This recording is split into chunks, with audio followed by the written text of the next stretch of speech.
Assalamualaikum warahmatullahi wabarakatuh.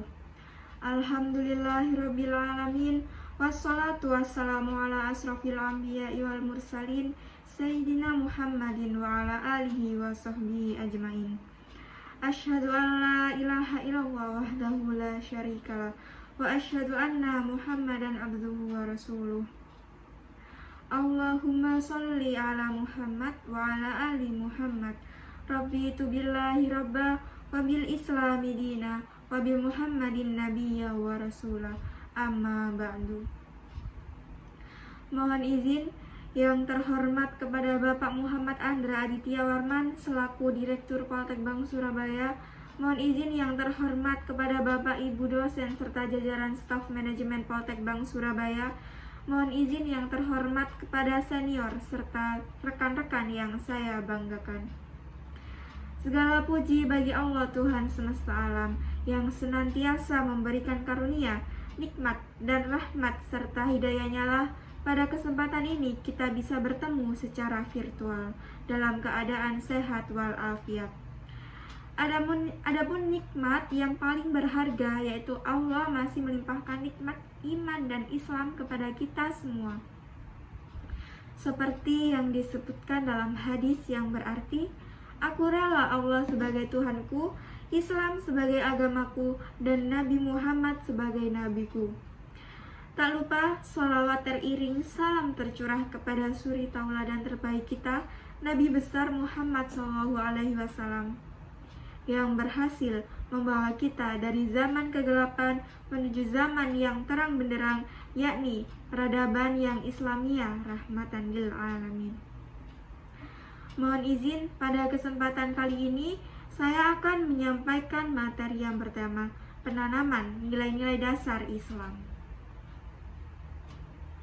Nilai bukan saja dijadikan rujukan untuk bersikap dan berbuat dalam masyarakat, akan tetapi dijadikan pula sebagai tolak ukur benar tidaknya suatu fenomena perbuatan dalam masyarakat itu sendiri.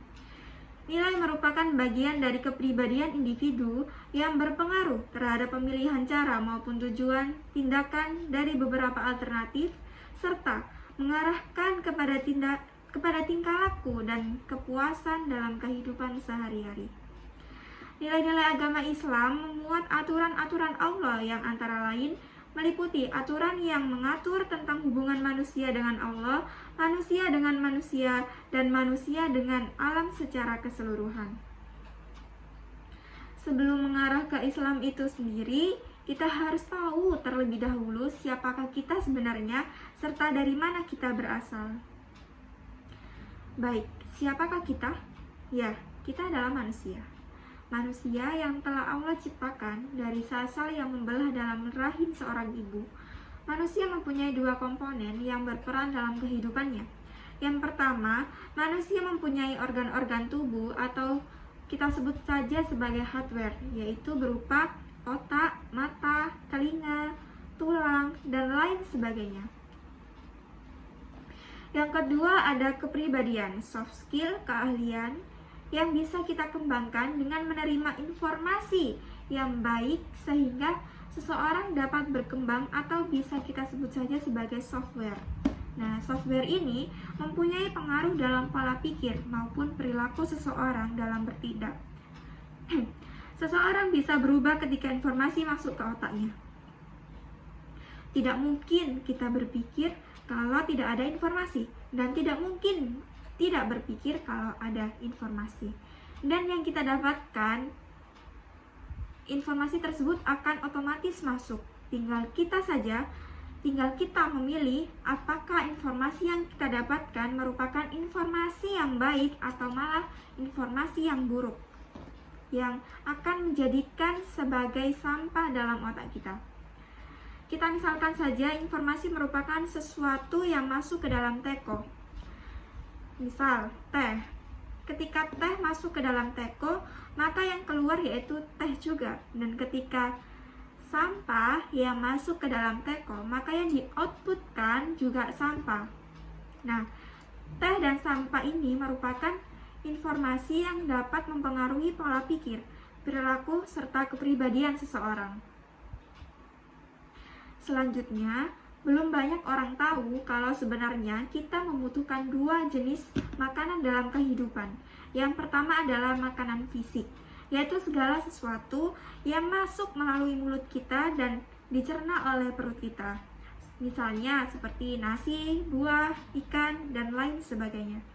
Namun, ada satu jenis makanan yang sangat-sangat berharga, yaitu makanan non-fisik. Apakah itu makanan non-fisik? Yaitu informasi. Informasi yang masuk akan membentuk pola pikir. Nah, pola pikir tersebut akan membentuk suatu keyakinan dalam diri kita. Kemudian keyakinan akan membentuk tindakan atau perbuatan, yang kemudian perbuatan atau tindakan tersebut jika kita ulang secara terus-menerus, maka akan membentuk bagaimana kepribadian kita, bagaimana kita dalam menjalani kehidupan kita. Satu hal yang perlu kita tahu, informasi yang buruk itu lebih berbahaya daripada makanan yang busuk. Ketika kita tidak sengaja memakan makanan yang busuk, paling-paling kita sakit dalam 2 atau 3 hari saja. Namun ketika informasi yang masuk ke dalam otak kita, bisa saja itu terjadi, itu akan menyebabkan otak kita rusak dan membuat ucapan-ucapan kotor serta sifat dan perilaku kita akan hina. Begitu juga dengan agama. Nilai-nilai agama Islam berasal dari informasi. Karena akal manusia terbatas, sehingga dalam mengambil suatu informasi diperlukan suatu proses berpikir, yang mana ada 4 syarat dalam berpikir, yaitu yang pertama adalah informasi yang terindra, yang kedua yaitu ada indra, yang ketiga ada otak, yang keempat ada informasi sebelumnya. Informasi sebelumnya bisa berasal dari doktrin seseorang atau sesuatu yang kita baca atau kita dengar. Lalu selanjutnya yaitu mengapa harus ada agama. Alasannya yang pertama yaitu karena tidak semua pertanyaan mampu langsung terjawab oleh akal dengan nilai yang pasti benar. Yang kedua, karena kita butuh dalil atau petunjuk dari subjek yang ditanya atau yang pasti mengetahui. Yang ketiga yaitu jika dipaksa menjawab tanpa dalil, semua jawaban akan bersifat relatif dan akan ada resikonya. Ketika muncul agama, apakah pencipta itu ada dan apa yang bisa membuktikan adanya pencipta sehingga muncul konsep keagamaan? Dapat dijelaskan dalam kaidah Makrifatullah Syekh Syahid untuk membuktikan adanya pencipta. Karena adanya sesuatu yang menunjukkan telah diciptakan, melihat alam sekitar, karena tidak mungkin pohon tiba-tiba ada tanpa adanya sang pencipta. Tidak mungkin manusia menciptakan manusia lain. Dan selanjutnya yaitu bisa kita refleksikan penciptanya. Jika barang yang diciptakan itu keren, maka yang menciptakan lebih keren. Pencipta, karena sifatnya pencipta tidak boleh sama dengan yang diciptakan. Selanjutnya yaitu ada konsep keimanan. Allah mengibaratkan konsep keimanan yang baik seperti pohon yang tumbuh dengan baik.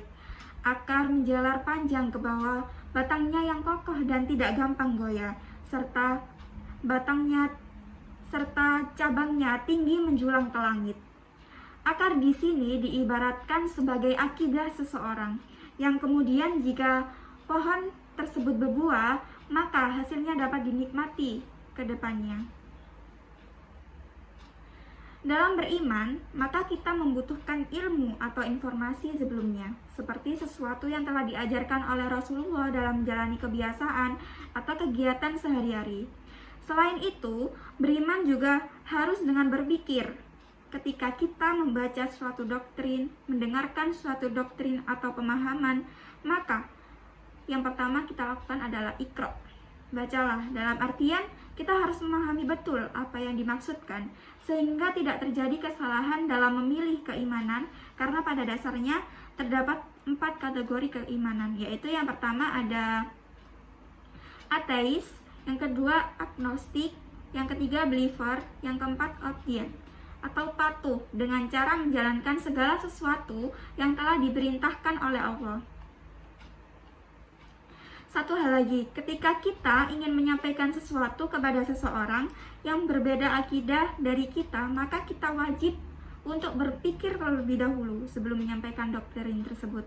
Dan jangan pernah lupakan Quran sebagai wahyu Allah, ciptaan Allah yang tidak pernah bisa terbantahkan, more than impossible. Demikian yang dapat saya sampaikan pada kesempatan kali ini. Semoga dapat bermanfaat bagi kita semua dan dapat kita aplikasikan dalam kehidupan sehari-hari. Akhirul kalam, wabillahi taufiq wal hidayah. Wassalamualaikum warahmatullahi wabarakatuh.